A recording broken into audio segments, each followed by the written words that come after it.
The creators of this podcast would like to acknowledge the traditional owners of the land on which it is recorded. Aboriginal and Torres Strait Islander people are the first storytellers of this land. We pay respect to their elders, past, present and emerging, as well as any Indigenous people who may be listening today. This podcast is a TOFOP production. Head to tofop.com for more.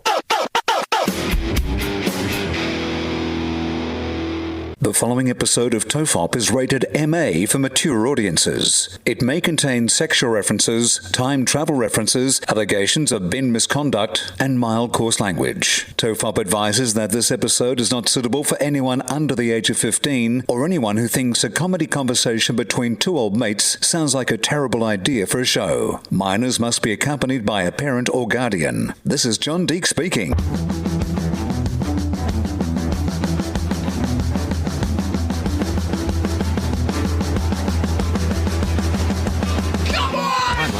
TOFOP 403, 2. What am I counting up, idiot? There was a countdown. The countdown just happened. No, 400. But you can't tell Mike that it's episode 400 if you because it's not recording before the countdown. So maybe you needed to tell Mike that and then do your own countdown. But it's also labelled. Mike, leave all this in. This is a perfect start to TOFOP 400. Everyone relax. Everyone relax. Hang on. Who are you? How does it work? I forgot how the intro goes. Everyone relax. This is TOFOP. I'm Charlie Clausen. I'm Will Anderson. Hello and thank you for watching. If you are watching on our Patreon feed, you would have just seen Carly, as I've called you after 400 episodes. Charlie. Gee, we've got off to a flyer. Oh, my God. For this 400th.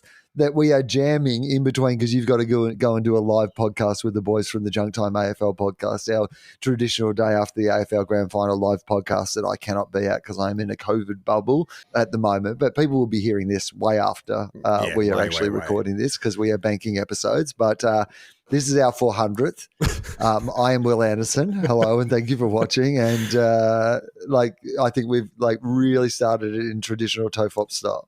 I mean, it's hilarious. Like they say, like Jesus said, I came as the lamb, I'll return as the lion. We take the opposite approach. We arrived as a lion and we exit as meekly as possible. As a lamb, a sheeple. That's what we are. A little tiny sheeple. That's what we are. I'm definitely one of the sheeple. Last time we spoke, you were asking about me flying and do I wear a mask? And so I flew into Melbourne today. And I was masked up as I got on the plane. How many other people on the plane were masked up? I'd say at least half a dozen on a full plane to Melbourne. Half a dozen masked up. By the way, as we've started this podcast, my dog has decided this is the absolute opportune time to hump me because she's currently on heat. She's going through her first heat. If you've never had a greater incentive to join our Patreon, you'll see the full video. We won't put the clip up on YouTube. You'll have to join Patreon to see the full video of Will's dog humping him. As I'm trying to tell... Happy 400th, she was saying. As you're trying to tell your story about being on a plane, I'm being humped by my dog. So I sat next to a woman who was also masked. And it was one of those situations where, at first, we sort of gave each other a nod, yeah, okay, we're masked people. And then she, at some point when she felt comfortable enough, she said, it doesn't look like many people are masking up anymore. And I said, no, I guess each to their own. And she said, I think it's a foolish decision. I was like, yeah, I understand that. I'm trying to just play it safe and I've got responsibilities. And then she took on the life of one of those annoying vegans who just can't stop talking about being a vegan, about why the mask made her superior to everyone else that she knows. And it was getting to the point where I'm going to get COVID. I'm going to risk COVID. I'm going to take off my mask as if being sensible and safe means being you, I don't want to be you. Also, can I just say, this is the best because Toddy, who has not barked the entire time that we have been here at this house, there's now somebody using a leaf blower in the neighbourhood, which would have been great for podcast sound at the best of the time, and it has absolutely set her off. She is barking very loudly in the backyard, so I may, if she does not settle down, have to do something about that in a second. So she just basically was like, I'm all in on the mask because I think that's the only people who are left with masks are the people who are all in on it. I feel like I'm maybe kind of I go both ways. I'm like I am all in on the mask, but then if I forget it, I don't freak out. I'm like, oh well, this is just going to be a maskless situation. But I'd still take masks when I've caught Ubers, taxis, in hotels. I mean, we're about to do this big overseas trip, and I have no idea what the mask mandates in all these different countries I'm going to be visiting are. So I'm assuming that's just like I'm just going to go hazmat suit, just play it safe. Don't want to get arrested in one of those countries where they throw you in jail for spitting on the sidewalk. Oh my Toddy, what is going on? I know. It's like it's a leaf blower. It is very annoying on a lovely Sunday afternoon for somebody to be using a leaf blower, but it's absolutely freaking you out. You do not like it one bit. Come here. Come on. Well, look, we can't hear the leaf blower in the background. Okay. On a similar note, this hotel that I've booked myself into, Toddy. that's all right. I think it's fun. I think it adds to the ambiance of the podcast. How do you... Probably doesn't add to the ambiance of the fucking neighborhood, though, on a lovely Sunday afternoon with not only a leaf blower but a fucking barking dog. She's got a good bark too. Like she might only be 10 months old, but she's got a fucking decent bark on her. That's a deep throaty bark. Yeah. What do you reckon of this, right? So I booked this hotel midweek and, got my booking confirmed and everything. And then got a reminder email this morning saying, hey, just a reminder, you're checking in and, we're looking forward to seeing you. Oh, by the way, they're doing construction on the building next to the hotel. We're sorry for any inconvenience. I mean, you can't do that, can you? You're not sorry for the inconvenience, because if you were sorry for the inconvenience, you would have alerted you to the fact that there's construction next door when you were making the booking, not at this last moment when you have no other option but the option that that's fucked. Yeah. That's worse. That's worse than them not telling you. I would admire them more if they just did not point it out. Well, it was one of those things where I should have realised, because, it's grand final weekend in Melbourne. Hotels are hard to come by. But this one, I'm like, there's a lot of rooms available here. So clearly, they must have had something on the website, but they did not put it in the booking form, which is what I went straight to. I did not go to the front page of the website to find out, is there any construction happening? But having said that, it's Sunday, so it won't start till 7 a.m. tomorrow, which is fine because I'm normally up early enough. But I thought that was cheeky. I was like, can you really just tell someone, what's that saying? It's better to beg for forgiveness than ask for permission or something? Yeah. That's definitely what they were doing. Yeah. They I got to be honest with you, they were not begging for forgiveness. They were just acknowledging the fact that at some stage you would complain, and they were getting on the front foot about it. I would have just loved if they were like, you know what, you'll work out this construction when it wakes you up at 7 o'clock on a fucking Monday morning. What do they should have negged you. Yeah. They should have gone, well, why are you even in bed longer than 7 o'clock on a Monday morning, mate? You should be up and about and into the fucking world, you loser. You lose. That's what they should say. They should have someone at the other end, if at 7:05 someone calls down and goes, there's construction nearby, and they're like, well, get out of fucking bed, you lazy prick. Get out into the world. There's plenty of parks nearby that you can walk to and get a coffee if you weren't so lazy. This particular chain of service departments are the only chain I can recall that ever defeated me in a custom dispute. About 13 years ago, Gemma and I booked into one, and they didn't tell us that there was construction happening on this nearby railway. And so I went down and complained, and they said, well, it's whatever distance away, which is considered, it's not our issue. It's not like the building next door. It's just it's part and parcel of living in the city, man. And I was incensed. So I did that thing where I'm going to write a letter, and then I'm going to take it in personally and speak to the manager. I full Karen'd it. And they were just like, bad luck, tough shit. And I'm like, wait a minute. The customer's always right? Come on. I'm complaining here, and all I want is and I didn't even actually know what I wanted, because I didn't, it's a service department. It's not like you're getting another night at, the Ritz-Carlton or something like that. But I wanted some kind of compensation, but they were just like, no, I don't think we are that particularly fussed that you had a bad night's sleep. No, this is part of doing business. This is life in the big city, man. Yeah, construction's going to construct. Why? You got things you need to do? You got some high-paying job you're going to? Right, exactly. Hey, speaking of, this is what I wanted to bring to the table today for the 400th episode. Yeah. Oh, can I just say, before you get into that, we did promise to do, as part of our Forgotten project, we're going to deep dive into Elias's brother's giant slingshot. Of course. But because of me being in Melbourne and not having access to my studio doing a video podcast became impossible today. So here you go. It's on brand for us that we promised something and now we are not going to deliver on that thing. That is very on brand for the Forgotten Project. Here is your slop, TOFOP listeners. Eat it and you're going to like it. The good news is I'd forgotten we'd even made that promise. So, look, that's the good news. I was walking in the local neighbourhood, Charlie, and I came upon a sign from the local council that I think might be of interest to you. Sorry, yeah, my dog is back humping me again. She went and barked at a leaf blower. Nothing gets her hotter than barking at a leaf blower. She's like, I'm getting hot. That's great. Now I'm just going to go and try to blow my dad. Like, you're looking like a nice big oak leaf. I'm just going to come up here and that's gross. Sorry. You can't shame her. I mean, It's seriously, fine. this It's should just natural. be an OnlyFans account, like man humps dog or dog man hump by dog. We could make a fortune. White piece of paper, slightly bigger than A4 size. She's back, ladies and gentlemen. Like her comedic timing is impeccable. Just when we thought we could get started, and seems to be humping with more fury than ever. Toddy.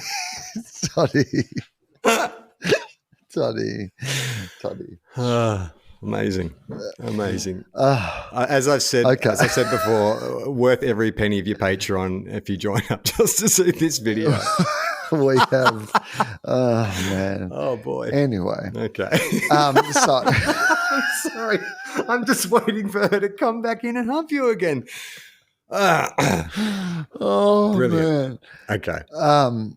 I've been very sensitive to her emotions because she's going through something she's never experienced before and she's experiencing different emotions. And, I have to create a safe space for her to be able to, come to her dad with all her feelings and have me say that those feelings are okay for her to have. Oh my God. I never saw that episode of Caesar Milan where he's like, you have a super horny dog. That's it. It's like Caesar comes in, the dog starts whispering in his ear. We're going to get down to business, if you know what I mean. You ever had a Caesar toss salad?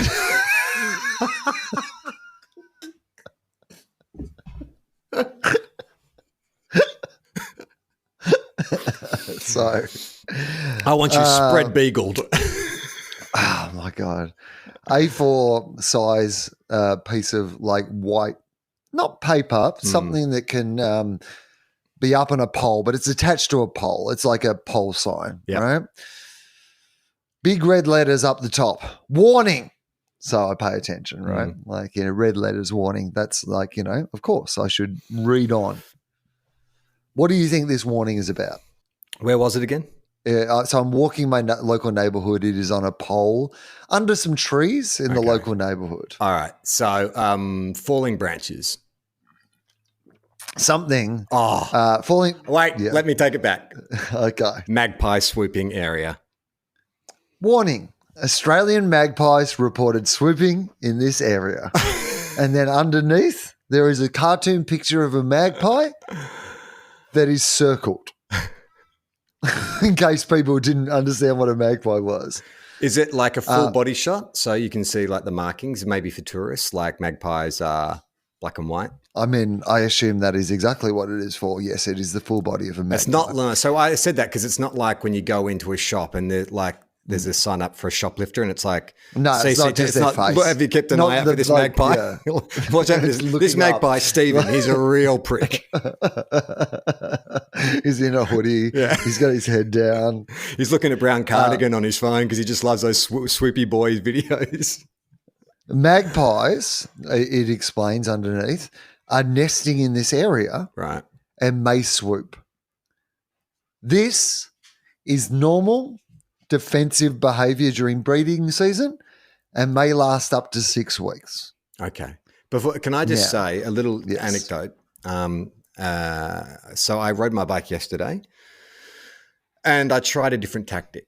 this time. Of course, I got swooped by the Magpie, but previous weeks I've been like cursing and spluttering and waving my hand in the air and stuff. This time, I just was like, I'm going to ignore it. I'm going to pretend like I don't even notice it. Didn't put up a fight. In fact, just kind of giggled, laughed, like tried to demoralize it. And you know what? Yeah. When I rode back along the same part of the road about half an hour later, wasn't attacked. I think I've found the formula. It's like you've just got to kind of like ignore them. Well, that's what I'm trying to do with Toddy and her humping. How do you think it's going? So, underneath, there is a list of 1, 2, 3, 4. 1, 2, 3, 4 to protect yourself tips. Okay. So they have 4 pieces of advice to protect yourself from magpie swooping. Fantastic. That I thought, well, this is great. Like, Charlie has this issue. Like, what are these tips? So any of them ignore it and laugh as if it doesn't bother you? No, none of them are, but like one of them touches on that area. So, and touches on an area we'd previously talked about. So, one's very simple. Like this is your first sort of what they tell you. It's 2 words. And it's like they'd say the same thing about terrorists, looking out for terrorists or looking out for suspicious behavior. Be alert. So good, yes. So that's what you got to do first. You got to be alert. Now, the second one is about, so it's about this area. So it doesn't really like apply to someone riding a bike, but it says walk quickly through an area. Don't run. Right. So I guess maybe there is something about like the idea of like the speed that comes across as being like aggressive in the same way as you fighting back came across as being like more aggressive. Yeah. If you just am like, no, I'm cool. I'm not here. I'm not a threat. Well, I've wondered why like certain cars travel past, and even I've seen motorbikes and even scooters go past that same stretch of road and not get attacked. And I was wondering about, like, the cars make sense. It's a size thing. But the scooters and the motorbike, like, because it's, that as you approach town, you've got to slow down to the same speed. So most people are going the speed of a bike when they're in the danger zone. Do you think it's the sound of the motor that scares them away? Maybe it's too big, right? Like it's actually like too bulky. This is a threat, but this is too even we reckon we can take this dickhead on the bike. We've got him covered, but I don't know about those monster machines. Yeah, okay. I've read ahead. Yeah. It says walk your bicycle. Oh, so apparently the best plan is to get off your bike.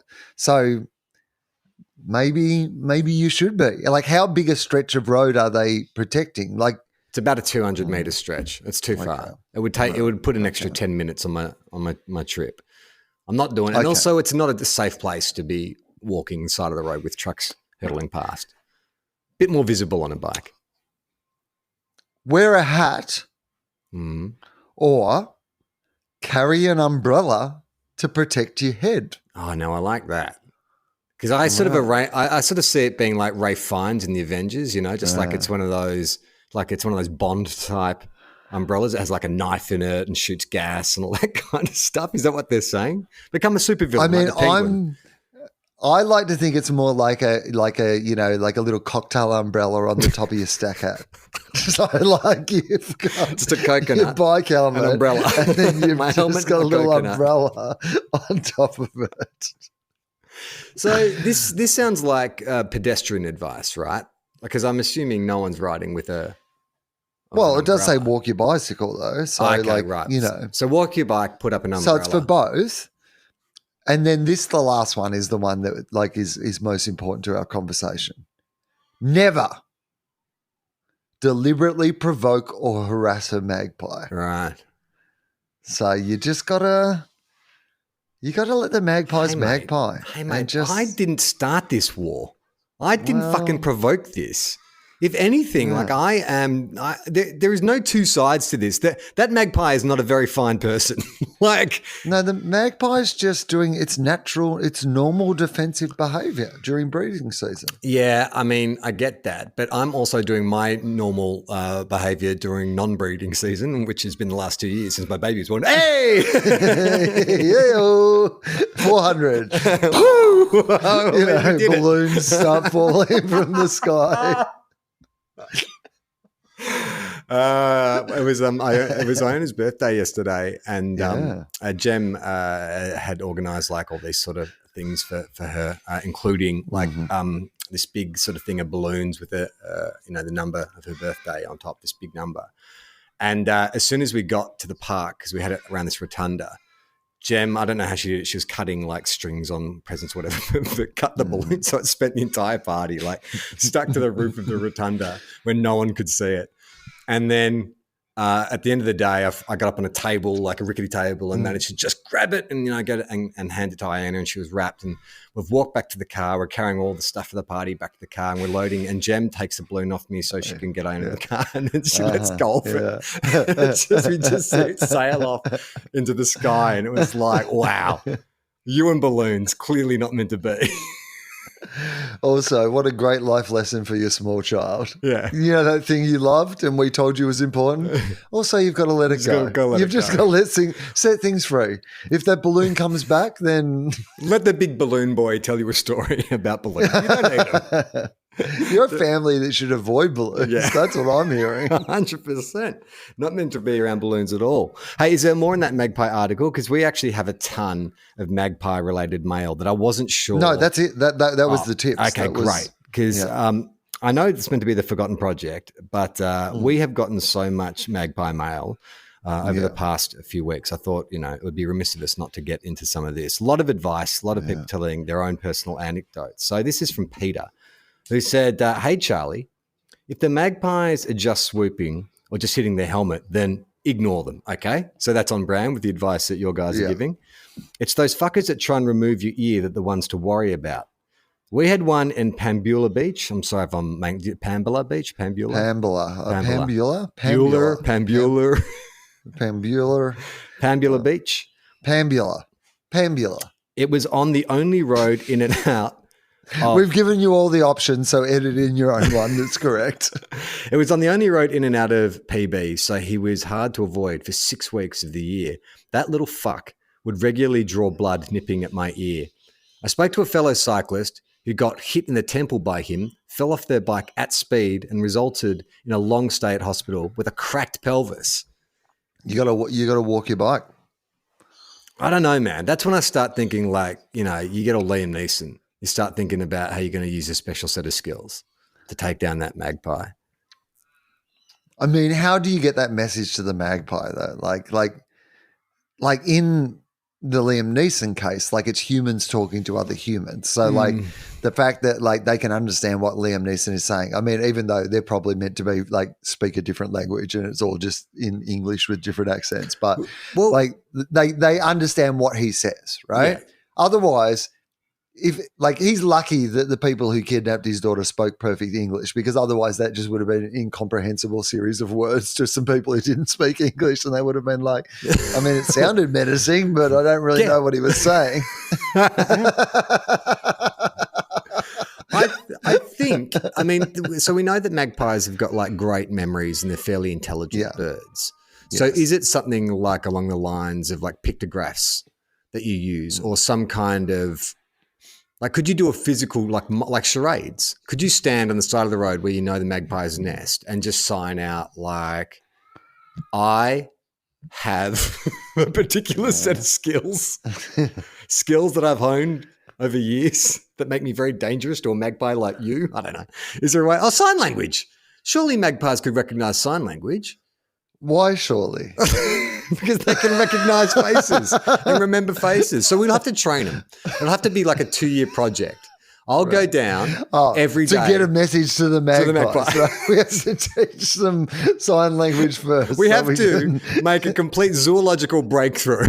Right. Like we only thought it was like primates that could communicate via sign language, but we have to say. But as long as we can teach one magpie sign language, we can get the message to them. They have us interviewed on every show around the world, and they're like, "This amazing breakthrough! You can go. Why? What motivated this? I really wanted to know this magpie that I was going to kill him. We wanted to threaten the magpie with death."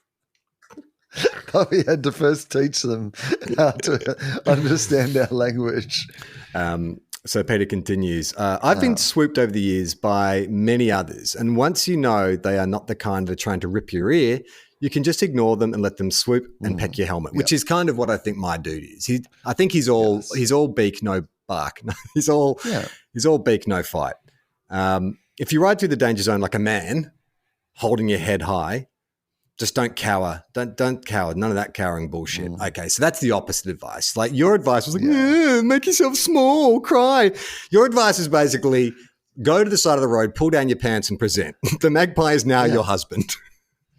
Right. And I think as long as he will protect you from the other magpies, that's a fine position to take. That's right.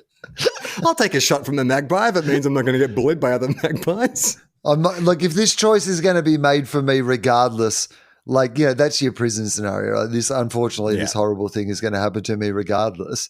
At least I can have some ownership over it by finding the biggest guy and like choosing him and then getting him to protect me from the other guys. Like, I mean, it's not the best situation, but like if we're using the analogy when it comes to the magpies, then like, I'm happy for the word to get out that I am like, so that's what you got to do. You got to make a deal with one magpie, like, to be like, hey, if any other magpies come for me, you've got my back, right? Yeah. So what are magpies like? How could I, if I was going to bribe a magpie, like, curry favor with a magpie, what are magpies into? Shiny things. Like what are magpies? Like I'm going to Google, what do magpies like? Jewelry. They're known for stealing like shiny things and jewelry. I know this from Ian has a kid's book, and one of the characters is a magpie, and their nest is filled with jewelry. I don't know if it's actually true. Okay. All right. Do magpies like stealing shiny things? This is great. It's an experiment. So, hang on. Okay. So they're much more likely to grab your food than they are something shiny. Okay. So, and they collect shiny things to attract a mate, basically, is the reason they collect shiny things. So, well, does that work in reverse though? Like, if you're holding a shiny thing, do you make a mate? Like, if I want to make this magpie my mate, not like, platonic mate, just friends. Yeah, just holding mates, wings and stuff. Yeah, just mates hanging out. Nothing weird, just a mag and a magpie. Mates. I'm cool with that, by the way. If I'm cool with that. If you're into that, I'm not like, nothing wrong with it. I'm just saying, it's not the way. It's like if a man wants to make love to a magpie, then who are we to judge? I'm like, I still think we're judging that, to be honest. It depends who's making love to who. Like, one I can accept. Well, exactly. It's got to be about consent, right? Yeah. And I guess if we've taught that magpie how to communicate in human language, sign language, if they can consent. We teach it sign language. We finally communicate and we say to it, we're going to kill you. And it looks at us and says, I want to fuck you. Fuck you. It's like, it's a meet cute. That's how it starts. The man and the magpie fall in love. You leave Gemma for a magpie. You've fallen in love. You're genuinely an empty nester. Jump forward 30 years. He and I are out to dinner holding like a hand over a wing and someone says, how did you guys meet? Oh, it's a funny story. You won't believe it. We hated each other when we first met. At the start. I used to be married. There was a chemistry of some kind. Yeah, I was married. And the magpie says, he won my heart. He won my heart without a shiny thing. That shiny thing was his love. How long do magpies live for? Hopefully not much longer. 25 years. What? So like if you... I have to put up with this for the next, Dad, I'll make 25 quarter of a for a long century. time. quarter of a century. If you want to go to the gym, you have to commit. That's an extraordinary amount of time for something so little to live, isn't it? So I think now what we're saying is that you need to make a deal with the Magpie. Yeah. Because you can't be dealing with this every year. Like, you need to get down there with some shiny things and like some food and like bribe the Magpie. I don't know that I don't Could feel you throw shiny things? So like as you go by, you have like a shiny thing and a food, like a burglar trying to drug a dog in like a movie, right? Like, sausages. So you just have something shiny that you like throw out as the magpie's swooping towards you and it like attracts them and they go after it, not you. Well, it's got to be something like, do magpies, like, do they have hot, like, champagne tastes? Like, can I just throw out $2 store jewelry, or are they going to be like, no, it's Swarovski crystals only? Jewels, yeah, exactly. Like these are not. They've got one of those little monocle eye things that jewelers use. You just see it with its claw, picking up the rings. That's a cubic zirconia on it. David also had some opinions on magpies. Good. He said, "Hey boys, I'm not a doctor, but I am a teacher, and without teachers, you don't get doctors. So." Mm-hmm. Oh, yeah, okay. For our 400, the teachers get a round of applause. I mean, that's a real insight into you know what it is? It's actually a truth of being a teacher. I was about to be all snarky and mean and cynical and just like look at teachers inserting themselves in by that standard. Like you take credit for everybody, right? Because everyone gets taught things. But actually, no, that's right. Everyone gets taught things. Teachers don't get enough credit because like you would not have most of the things in the world without teachers in the first place. So didn't teach as much about magpies though, clearly. But well done, teachers. He says, I haven't written in for a few years. The last time I did, you called my commute to work brutal because it was an hour in each direction. I'm sure you'll be pleased to hear that I've cut it down to 15 minutes each way. So I had to write in after the magpie hypothetical. Check out what happened in Sydney when a magpie was attacking people. So this is an article from inthecove.com.au. And the heading is Magpie Cull divides residents. Earlier this year in Lane Cove, North Residents Action Group lodged a petition with the Lane Cove Council asking them to remove a male and female magpie in Johnson Crescent that had been aggressively attacking residents. A male and female. It's like the Bonnie and Clyde of the magpie world. Did they not understand that it was just the man who was, I mean, come on, FFS. It's clearly just the male magpie who was doing the swooping. Everybody knows that. Duh, idiots. Well, it's better if you're going to relocate them, right? If the idea here is not to come in and execute them, that they're going to relocate them to somewhere else, then it's better that they don't. I just see them like blindfolded, like kneeling in front of a wall, just like with a cigarette hanging out of their beak.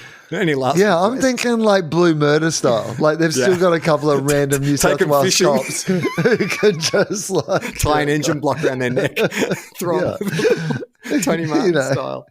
Yeah, exactly. So I think that here's what I would say about if you're going to relocate them, you've got to relocate them all together. Like, it makes sense that you would take both.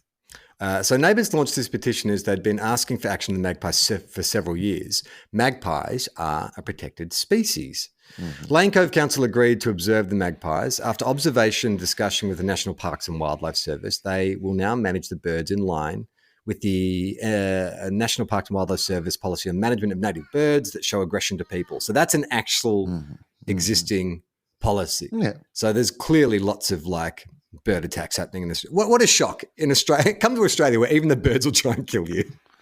I mean, most native animals will try to kill you if given the opportunity. That's, and they know no better. So that, look, but this is, we're talking here when magpies cross the line from like normal swooping defensive behavior to like, we've got a couple of bad apples here and we need to have a policy to do something about this. Okay. So the birds will not be relocated. They will be culled, and they've identified two particularly aggressive birds. So this is the Lane Cove residents. Culled, they say. Culled. Yeah, that's the euphemism. Is it not executed? They will be murdered. We'll get Lane Cove North residents. Their concerns are, this is in dot form, the magpies attacking residents in their driveway and on the steps of their houses when they're getting in and out of there. Now that's a great indignity. Like, at least mine is happening. I feel like I'm in his territory. But if you open your front door and a magpie punches you in the face, just there, that feels unnecessary. I mean, all that bullshit the Liberal Party drummed up about African gangs. Where was the furor about magpie gangs? They were the ones doing the breaking and enters. It sounds like. I mean, like you said, there is a part of me that's like, well, you're going to the gym. You're riding your bike past where this magpie is. It is slightly the cost of doing business. You know, the magpie's doing what a magpie does and shouldn't have to apologize for it. But if a magpie won't let you get from your car to your front door, then that's like, nah, that's imagine every night you get home from work and you're still like, oh, for fuck's sake, get the umbrella. It's like that. It's like the Pink Panther with Peter Sellers. You know, he pays his butler to attack him at random times so he can just sort of stay on top of things. It's just like every time you come home, this magpie just flies out and gets you. Okay, there've been several attacks. Also, that's going to be like every time you take the bins out, every time you try to go and like water the lawn. And there'll be so many times that you'll forget.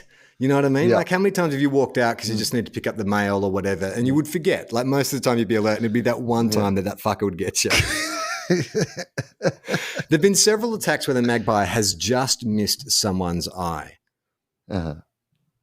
The two magpies attack outside the usual swooping season, so they've gone completely rogue. We can't justify this anymore. They've got the taste of blood and they like it. They're purging outside the assigned 12 hours that you're allowed to purge. They're natural born killers, these two. They're just on a rampage. Lane Cove Council previous attempts to assist in reducing attacks, such as increasing resident awareness. Hey, there you go. Be alert. Signage, there you go. And liaising with residents in the nearby street with QR codes to the Magpie Alert website to report incidents and providing umbrellas nearby. I've got to say, like, this is a weak-ass response. Like, I mean, I don't know that I want to jump straight to execution, but alerts and signs and here's an umbrella. I want more action than that. I want you to bring in like a big game hunter with a net. I do like the idea of just like them dumping a whole bunch of umbrellas though. Like, would that be something that you could get on board with? If like at the start of where you are, there was like an umbrella that you could just pick up, hold above your head for a little while, and then there's just like another one at the other end, like when you can just drop it off and it can just be like a shared umbrella. Like an e-bike. Like just an e-bike. Exactly. Just don't leave umbrellas. An umbrella. Do you think big umbrellas behind this whole conspiracy is a way to drum up sales of umbrellas? I mean, the big umbrella attacking, like training magpies to attack to sell more umbrellas. I wouldn't put it past them. You know what I mean? Like ever since they put their propaganda into Mary Poppins and ruined that, I've never trusted big umbrella. These are the arguments put forward by the people who are against the cull. They say Lane Cove residents live in a bushland setting and we need to learn to live with native birds.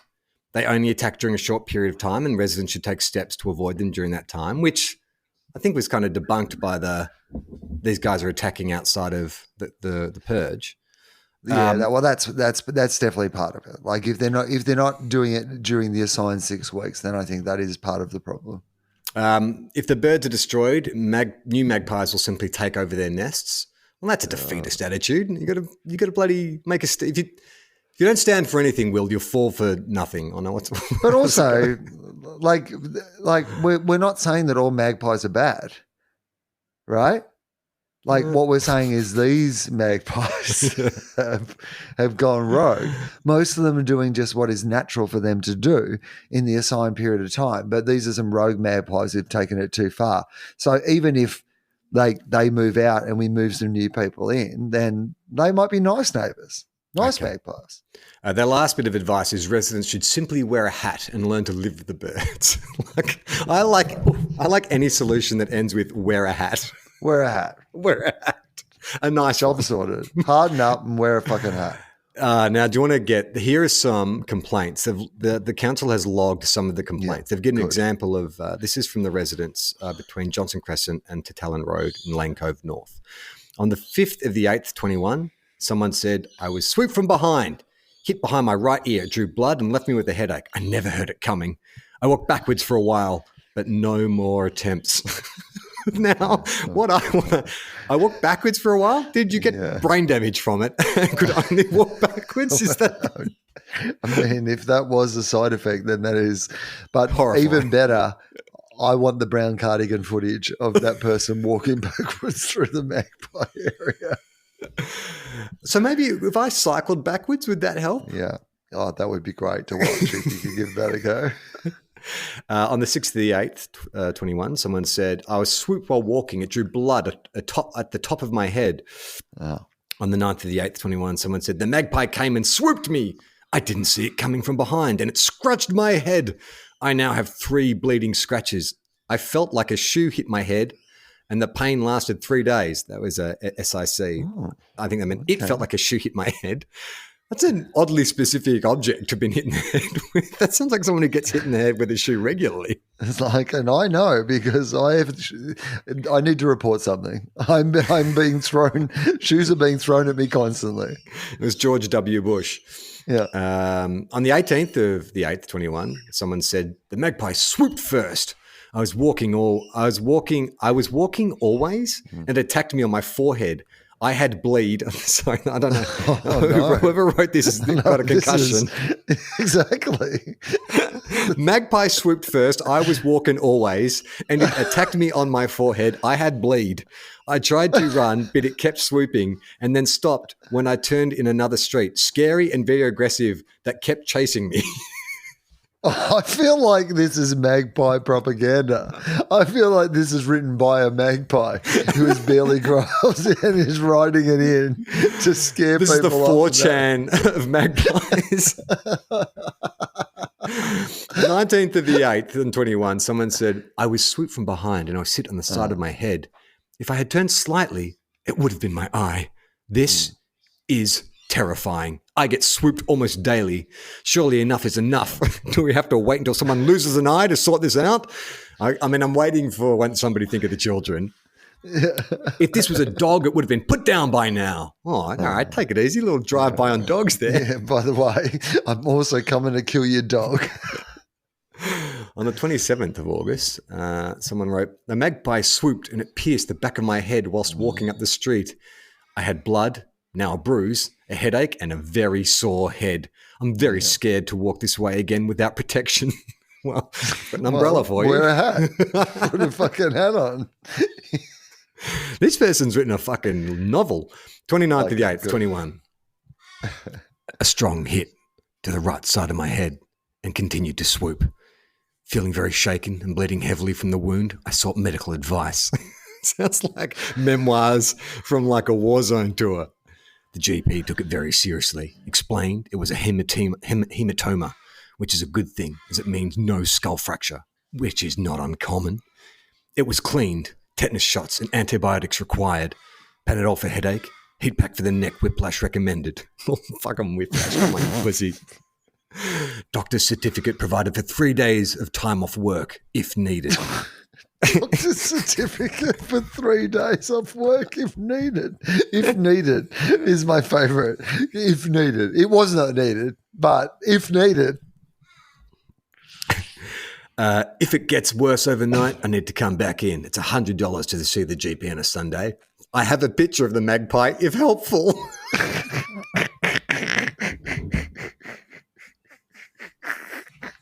Yeah, mate, we know what a magpie looks like.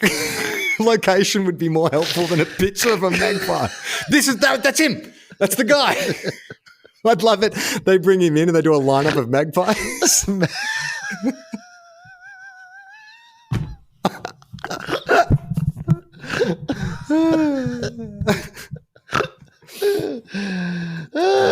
Okay.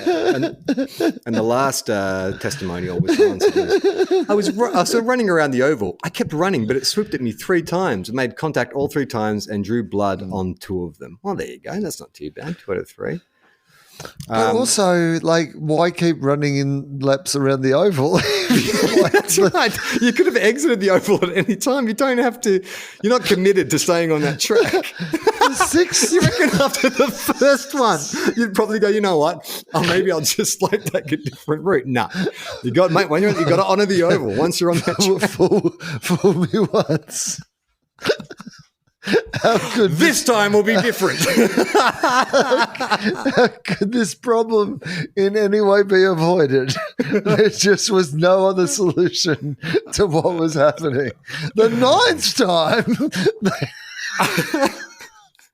Now, this is another bit of mail. This is from someone who calls himself Anonymous, don't want to be identified. Okay.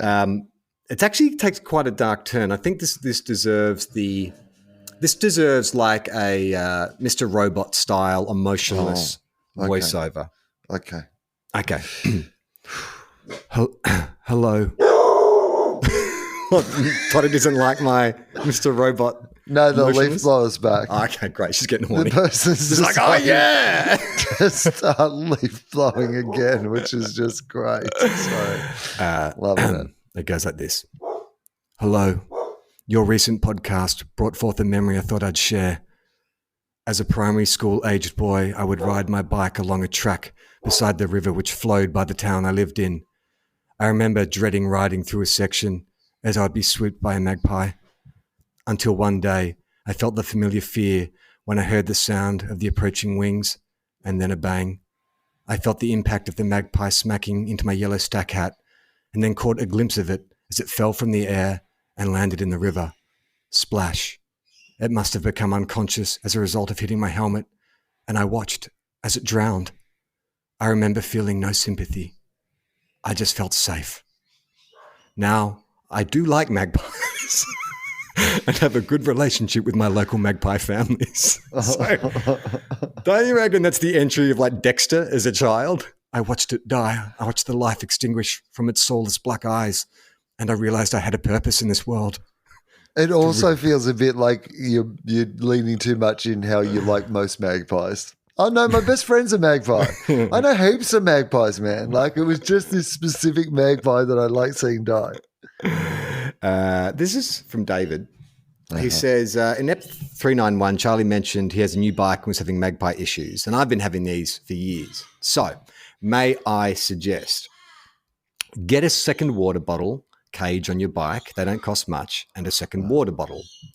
While riding, if the sun is not in front of you, your shadow will be visible to one side or ahead of you. Yes, okay. That's the one thing I am aware of. It's been very sunny up here lately, and I can often see it like hovering above me. That's like waiting to swoop.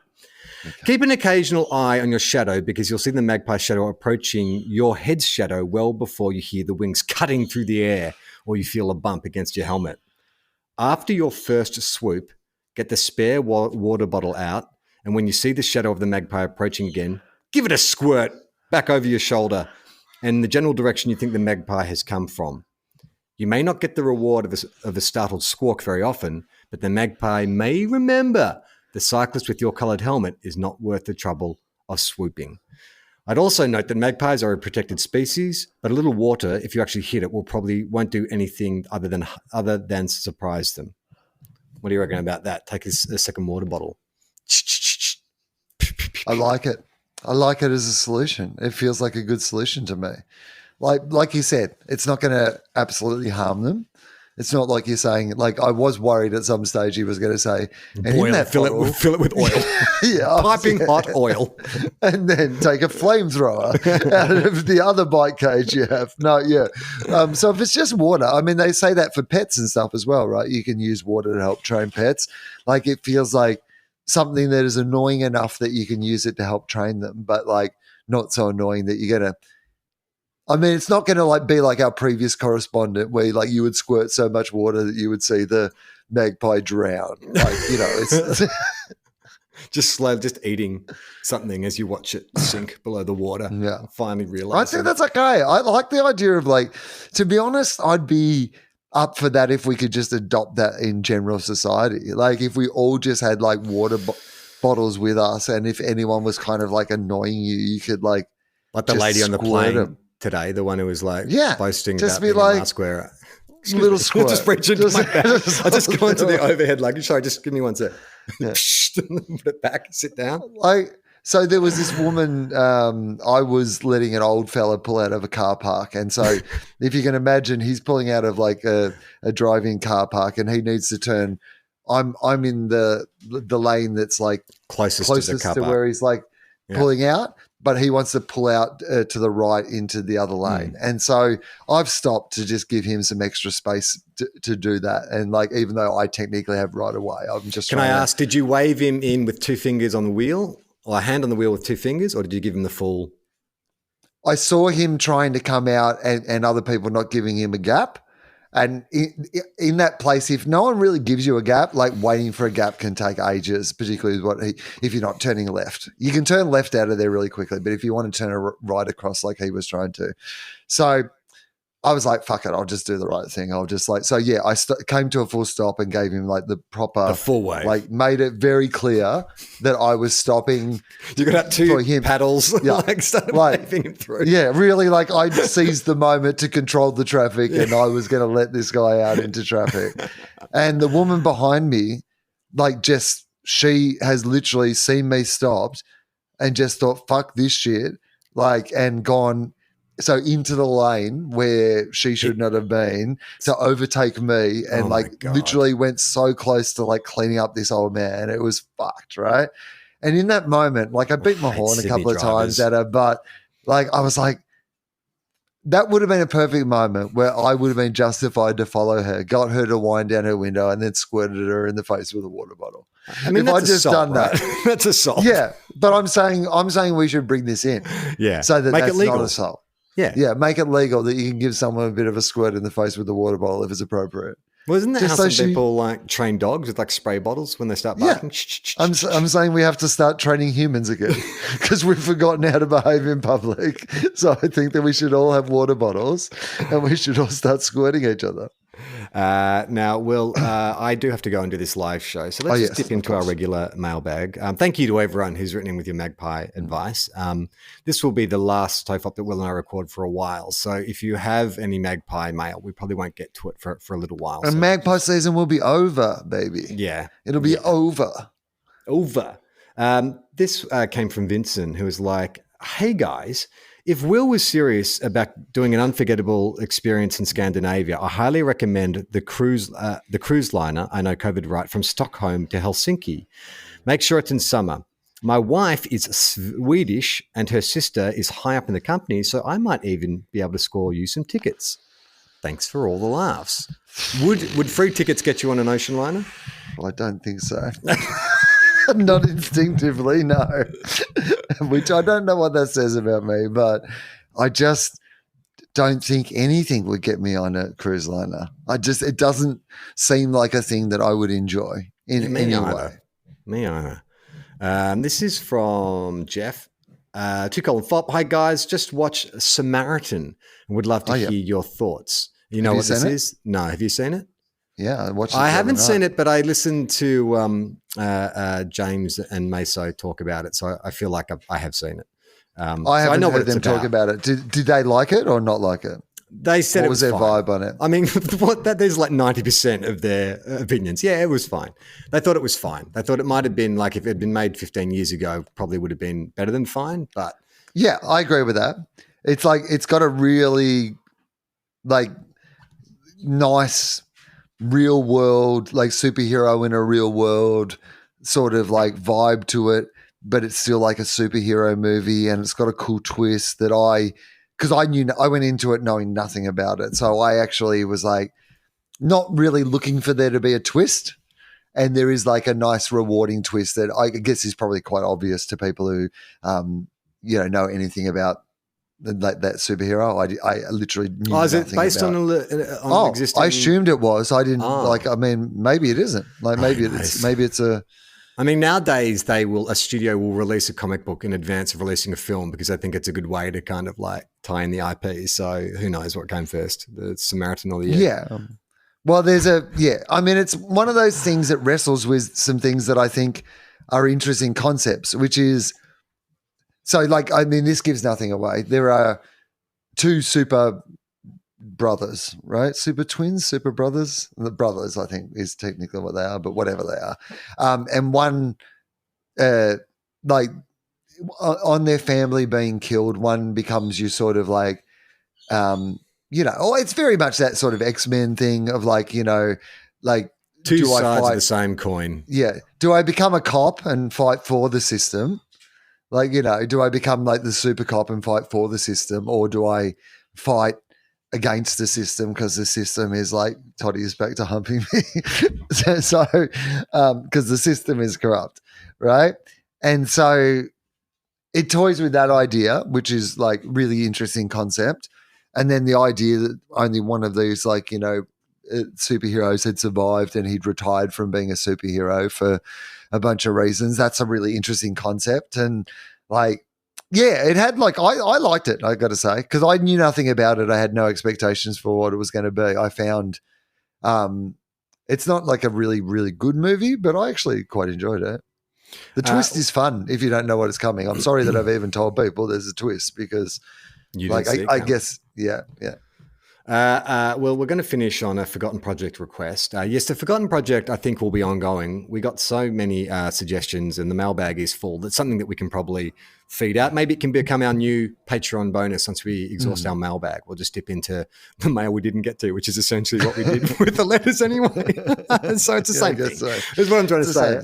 And while I'm talking about Patreon, if you do think that this show is worth supporting, 400 episodes worth of TOFOP, you can go to patreon.com/TOFOP and you'll find heaps of great bonus content up there, including bi-weekly bonus episodes of the show, comic strips by James Fosdyke, behind-the-scenes photos, lots of goodness behind that Patreon wall. Well, what have you got to promote? Oh, so I have a book, which I have now recorded the audio book for, which is called I Am Not Fine, Thanks. That will be out November the 1st. And I have a TV show that starts, well, it will have already been on for quite a while when you're hearing this, but it starts like when we're talking in a couple of days. It is called Question Everything. And you can find that on ABC iView, previous episodes. But yeah, I would love if you check that out. A lot of FOFOP favorites. Oh, speaking of FOFOP, I've got a Dave Anthony episode coming up, which I recorded yesterday, which is fantastic. And I have a Cam and Alexi episode coming up as well, which I recorded this morning. Looks awesome. Oh, I mean, I guess it's already out by the time people hear this, but yes, it might even be concluded by the time people hear this. But it's worth checking out. It is on Auntie Donna's Grouse House channel, and check out that FOFOP episode as well because. If you haven't, by the time you hear this, you might have already. But they sent me the first 2 episodes of the series. I think that everyone who listens to this will really like it. It's really fun and really funny. So check that out.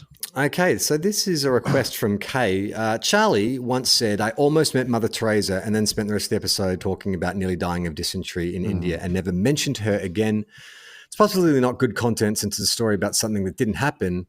But it's the one I remember. Okay, so the story is when my high school was a Jesuit high school, they offered a scholarship where you could go to India and work with missionaries over your summer holidays. And so I applied and got it.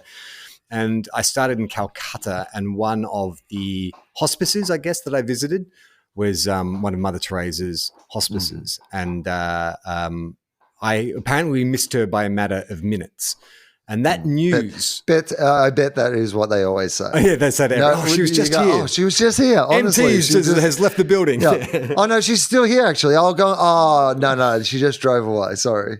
Yeah, I remember the news about Mother Teresa having just been there was slightly overshadowed by the fact that I was standing in a room filled with dead bodies, which was quite confronting for a 17-year-old from the Bayside suburbs of Melbourne to be standing in a room with all these bodies with just like sheets draped over them. I mean, again, that's probably what they do. They probably say, "Oh, Mother Teresa was just here," and now show them the dead bodies so they get distracted.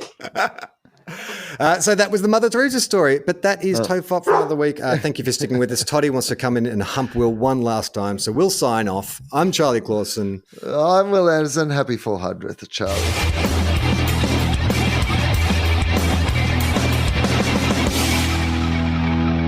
How long? Not long. Everyone relax.